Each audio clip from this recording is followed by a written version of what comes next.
Greetings again, everyone. Welcome to another video on how to navigate India. This time, I'll be driving a car and I'll be answering several questions.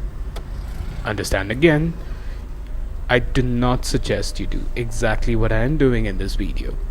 It is more of a how to in case you find yourself in a situation where your wits are strained. Let's get a few disclaimers out of the way. First of all, I really think you should be driving a car with ABS and airbags. I'm aware that this car has neither. That is a risk I am willing to take and drive in such a way that I'm neither stretching past 50 to 60% of my skill ceiling. If you find yourself overwhelmed, please pull over and gather your wits. Being calm and collected is the first step here. It is important that you are neither in panic nor excitement. Again, remember, it's not just your life that's at risk. Your judgment, or the lack thereof, might just be the loss of someone else's.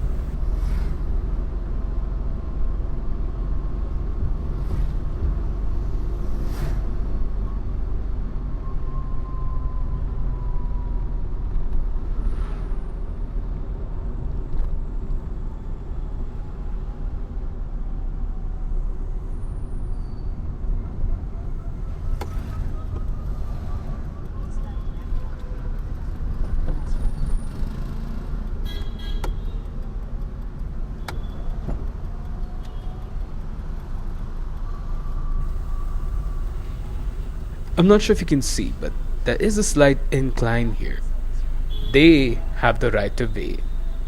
Remember, you need maximum patience on a four-wheeler. Yield a lot. Some of you might wonder, but what if the traffic is endless? Well, what if it is? I typically haven't seen endless. And even if it is, a good Samaritan usually does let you through. I've never had an issue with consideration going unreturned. It should be one in several, but I am saying good people do exist. What's stopping you being the good person? In fact, I'll go as far as saying, had I tried to force my way through earlier, that's what would have caused a jam. This really isn't a how to drive. There are better content creators who cover that. This is more of a what mindset do I carry when I'm on Indian roads.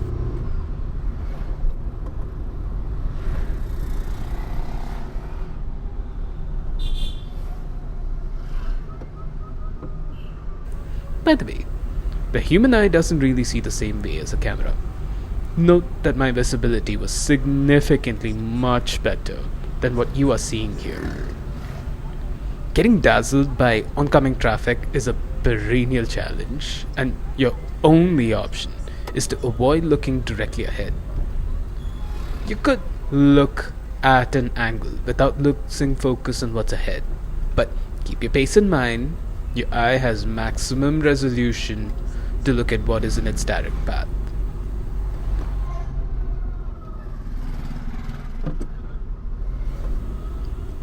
Wait for space here. Do not honk. I promise your opportunity is never too far away. Besides, I love being able to utilize more throttle once the road does open.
In cars, you don't have the option to swerve. Someone in front of you, seemingly shifting lanes, may not just stop at shifting a lane. They might do anything. You're not just letting them go, you're yielding. Remember that.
As you can see, everyone's dropping their pace. Well, I'm completely undeterred by the rain. I was already driving well under my skill limit. The presence of rain hasn't really changed it by much. Which brings us to the next question. Electronic aids, such as ADAS. Do you need ADAS? Honestly, this is a nuanced discussion on technology. This car here is as pure as it gets. No power steering, no ABS, heck, no fuel injection. And as you'll soon see later, no air conditioning either. This car is as analog and raw as it gets. Yet, almost 3 decades into owning it, and there's still this sense of willingness, if you may, each time you put your foot down.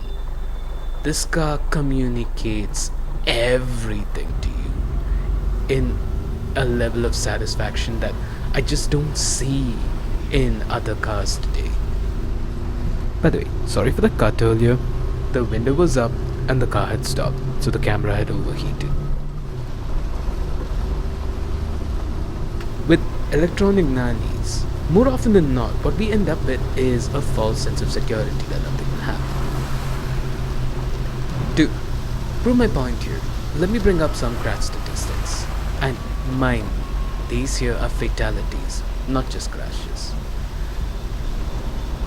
Airbags became an absolute rule in the US in 1998, 2009 in Europe.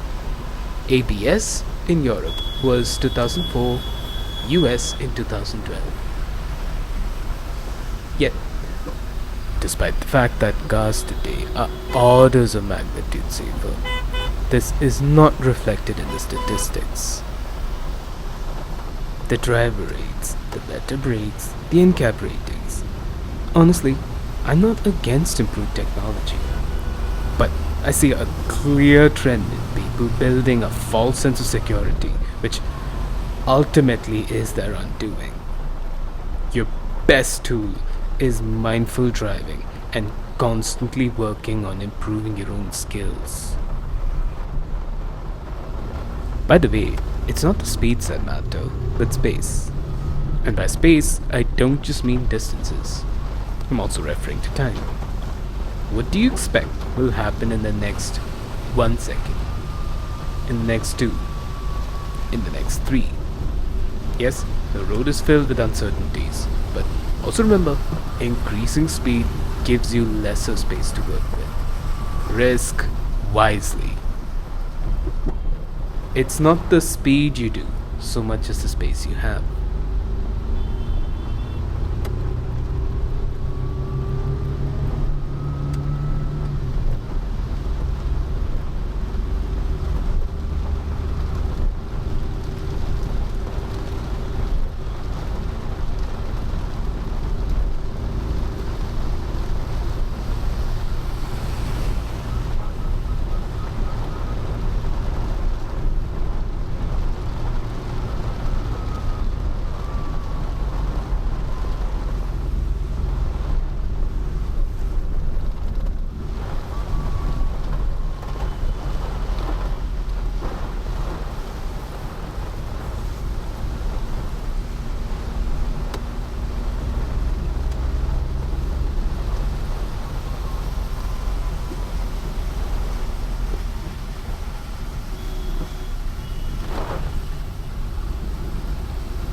Right about now, the visibility is admittedly getting very, very shoddy.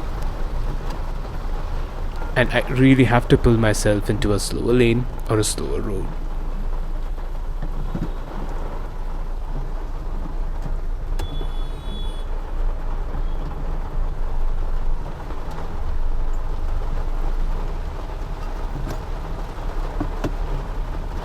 No, I do not recommend doing this yourself. Even if I'm wiping, remember that my focus is not on the wiping but on the road ahead. And I have dropped my pace significantly enough to where I am still well within my limits. I'm guessing most, if not all of you, will have air conditioning. The main reason for condensation on your windscreen is the difference of temperature on both sides of the glass. Yeah, no prizes for guessing, but my camera died again.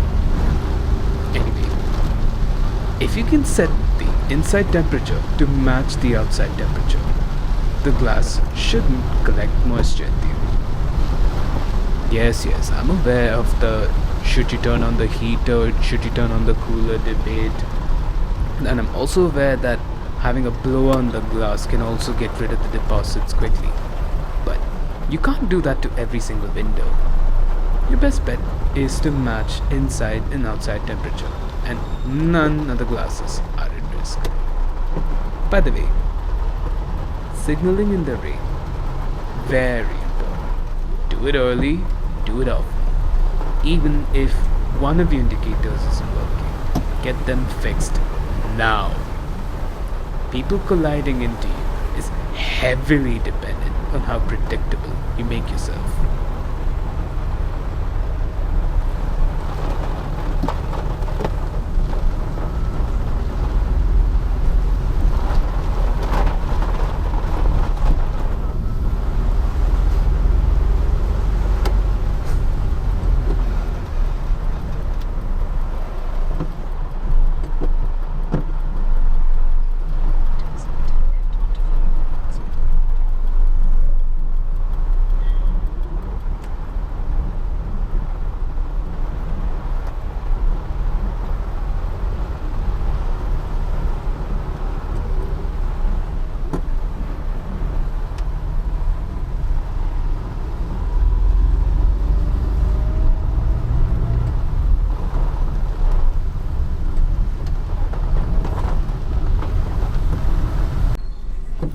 Yes, camera died again.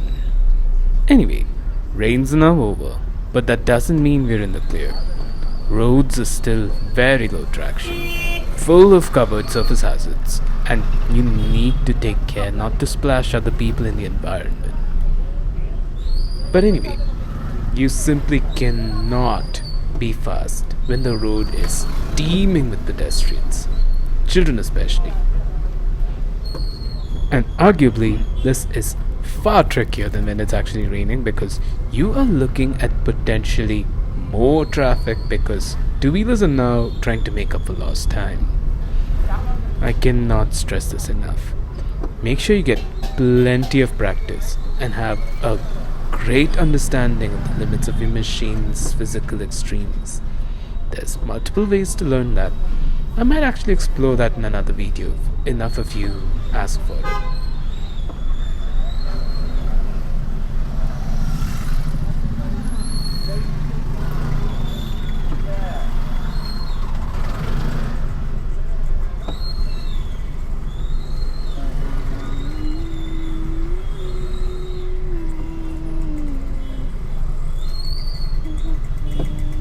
Don't ask me why I'm humming the theme for Only Murders in the Building. And Hulu Hotstar, if you were watching this, please don't strike my channel.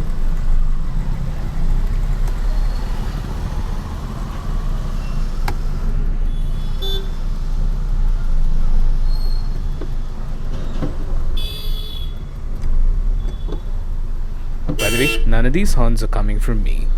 And that last car honking after yielding, well, it's not uncommon. They're probably just in a hurry to get home, thanks to being caught in a snarl. Don't think too much of it. Most people generally mean well, but don't know how to carry themselves. It's very important you don't pick up the speed just because the guy ahead has. There's only so much your reflexes allow you, depending on the road and the people around. And expect plenty of characters taking an uncharacteristic shortcut coming in the wrong side.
Again, no point raising your pace because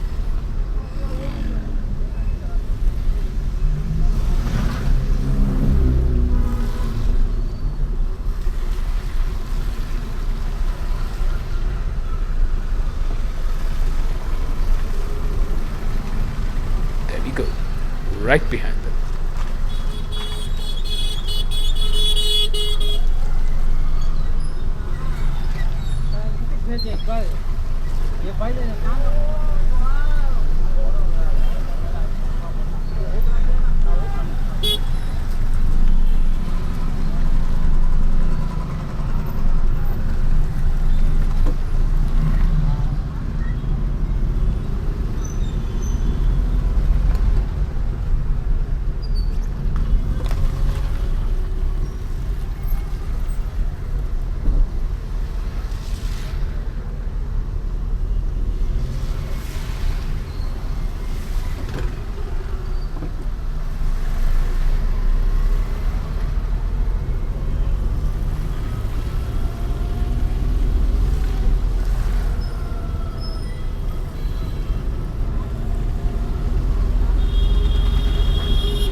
When in traffic, any machine that's occupying a good portion of a lane isn't going anywhere. Speaking of machines that don't occupy a lane, always ensure you leave enough space for two-wheelers to filter through.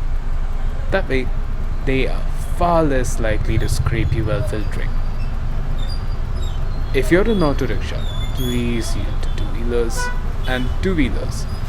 If you are sure the way ahead is too narrow for your own machine, but might accommodate somebody else's, please give them that option to get around you.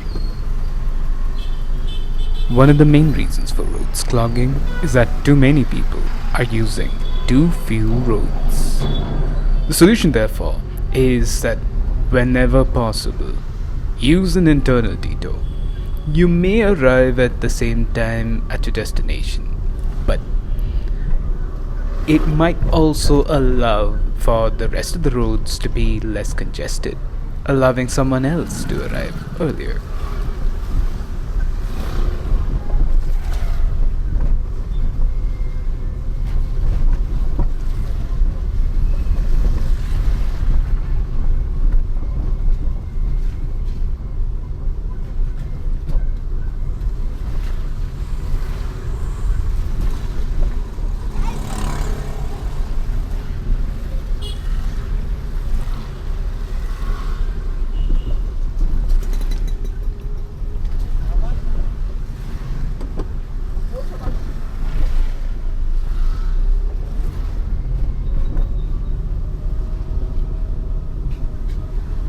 Again, very important to stay alert. Know yours as well as your machine's limits and try being as considerate towards other people as possible in the environment.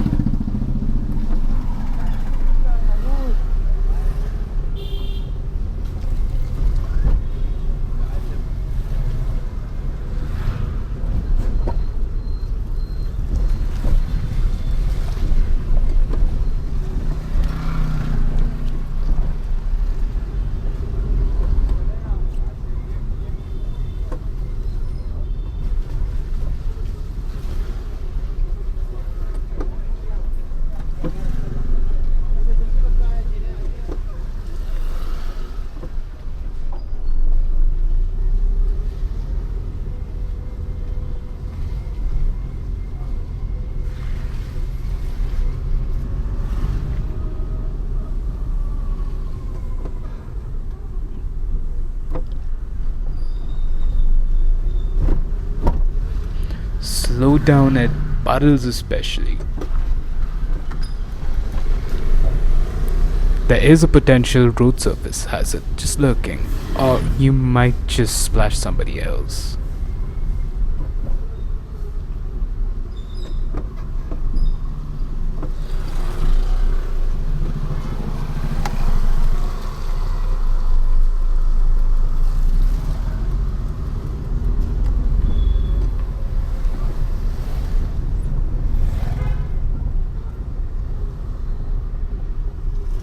Like I said earlier, once you're off the main choke points, the city can be surprisingly easy to navigate through.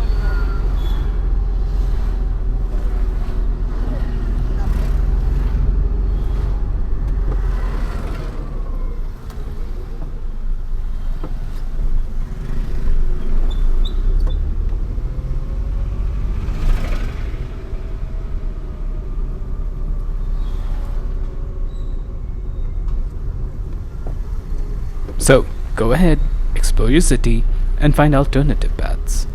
For all you know, you might even find a completely new experience. Heck, I for one tend to find all my favorite restaurants in places that are neatly tucked away from the main hubbub of the city.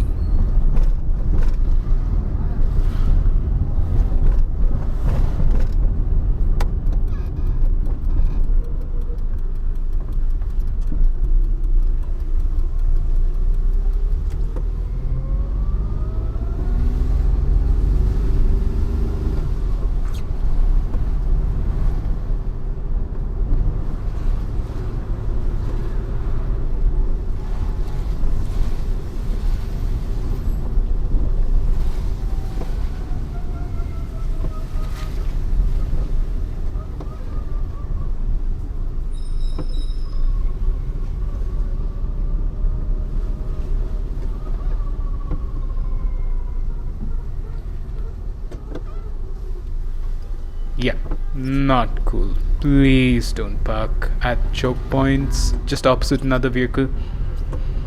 And if you do find yourself at a choke point, your first thought ought to be, how do we make it through? Not how do I make it through? And that does require strategic yielding.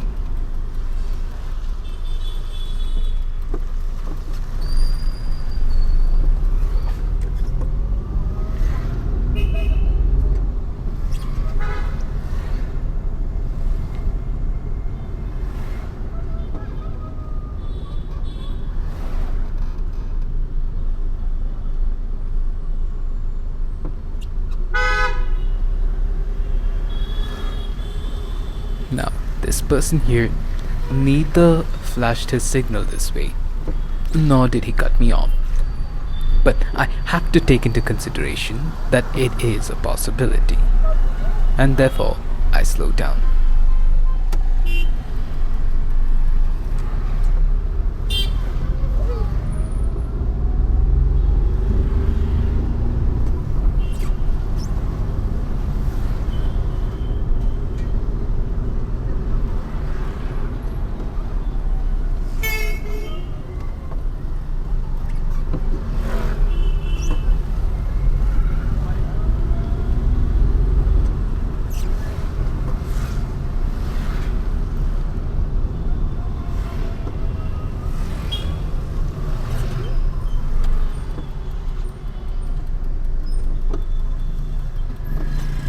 By the way, this section is uphill. It is a major reason why I don't think having a turbocharger on a car is a great idea. This car, in its ancient simplicity, would still crawl up this hill with so much more grace than a turbocharged machine outputting 4 times the peak power. I am not against hill hold assists, just that these modern electronic nannies don't necessarily help you, and the statistics are there to back me up.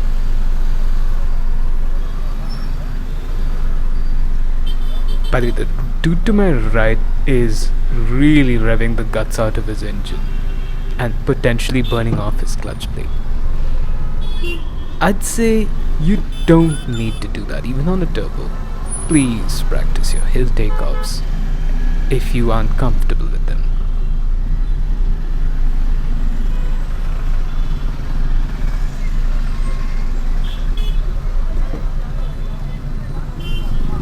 As for people abruptly cutting in, the best trick is to keep at a uniform speed and do nothing abrupt. And if you know that you and the other person are about to cross paths, gently ease off.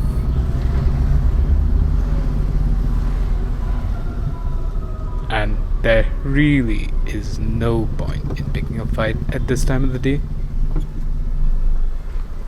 Just yield. Don't think about it too much.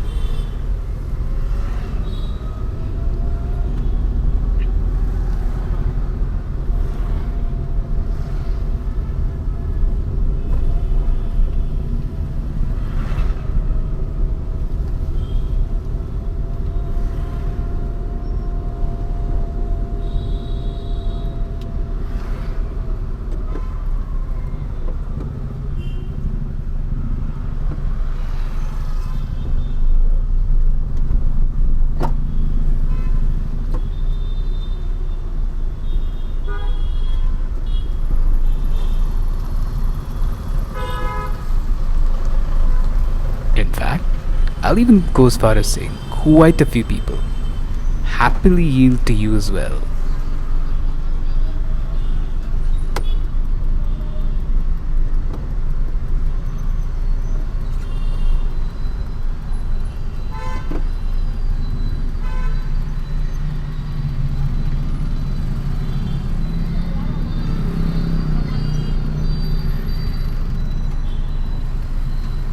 Again, just yield here, and as I said earlier, the flow is never endless.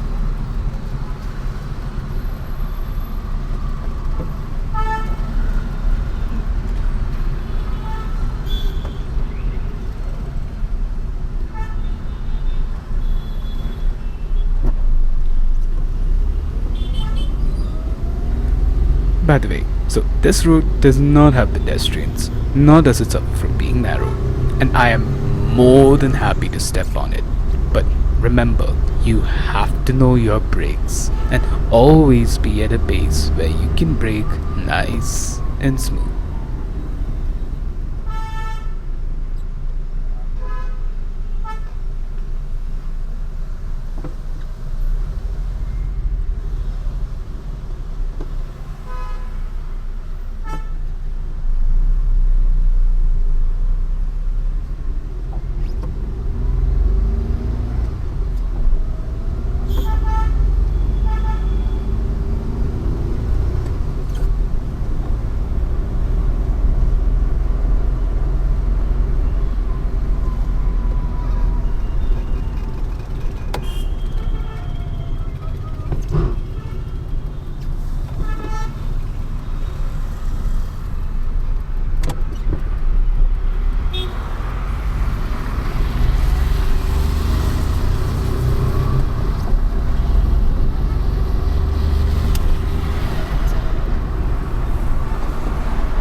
Yes, I did say earlier that swerving with a car isn't necessarily an option, but you may always get around somebody who is much slower than you are, as long as it's done smoothly and predictably.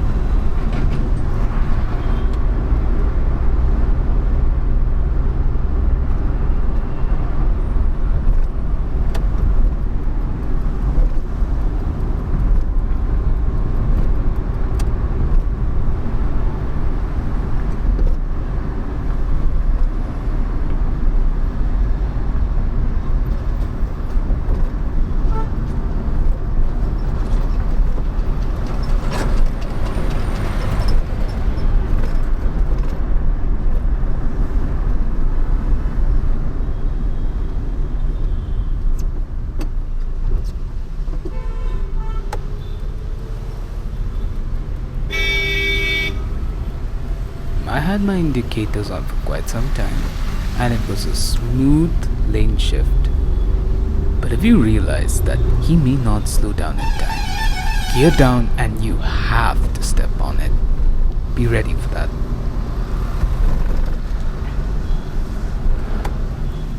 Ideally, there's a footbridge just nearby which they should have taken, but from our part, we have to yield to and protect pedestrians. Slowing down causes others to slow down, and this is what keeps pedestrians safe. Now, here's an example on why thinking ahead matters. This was very poor foresight on his part, but it's okay. Let him through, and you really don't lose that much time.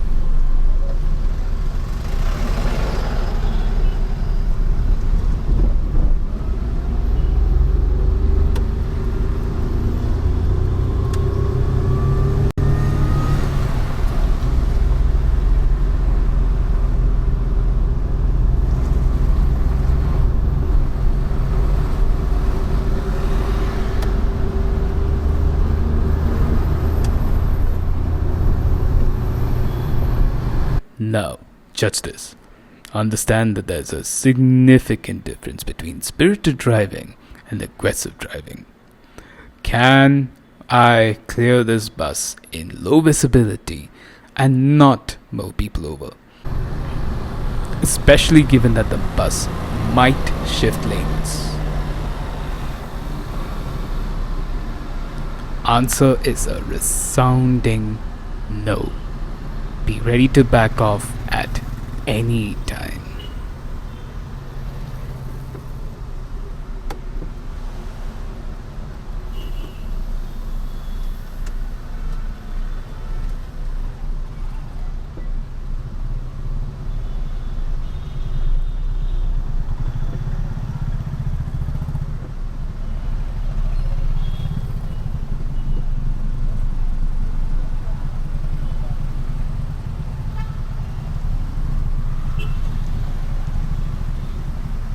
Just because the others are moving quicker doesn't mean you should too.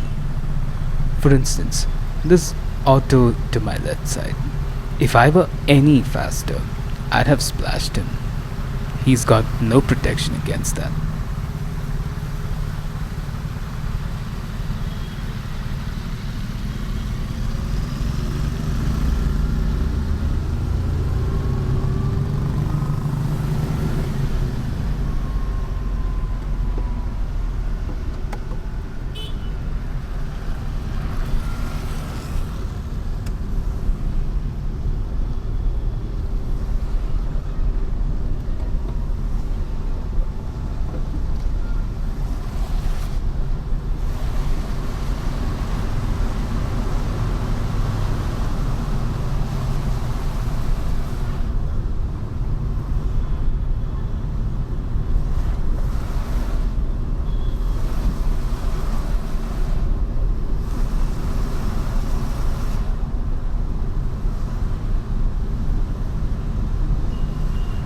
If this is you, please don't park in the middle of the road.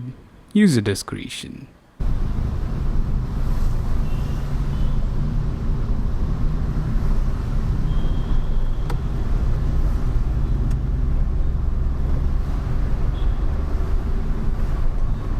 This was a calm and spirited drive in Bengaluru where I neither honk, nor swear at someone, nor slam the brakes. Across a few relatively challenging situations, and on a machine that is most likely far less capable than the one most people use. Your experience should be significantly improved versus mine. But ultimately, this teaches us many things. First, driver aids or NCAP ratings don't really ensure your safety. There is no substitute for putting work into your own skills. Second, peak power in case of a turbo doesn't improve your experience. You're best served with the efficient and natural simplicity of an NA engine within the city and even on twisting, windy roads that require you to brake a lot. And they are plenty capable of doing illegal speeds on the open highway. Third, it's important we think far ahead and we be extremely considerate. This includes slowing down for pedestrians, yielding, and picking alternate routes to help decongest your city. You actually don't lose that much time, and quite often, you actually gain time. Fourth, stay calm. You want neither excitement nor panic, as they can both be to the detriment of your judgment. And finally, you're going to make mistakes, and that is okay. Try to learn from them and from the mistakes made by others. Constantly striving towards bringing out the best in you, in order to bring out the best in your machine, is what all of us should be striving for.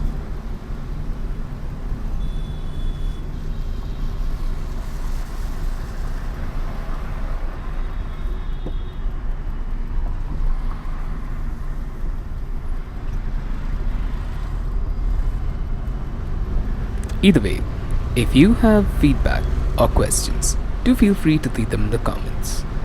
And do subscribe for more content like this across other modes of transportation too. Thank you for driving with me.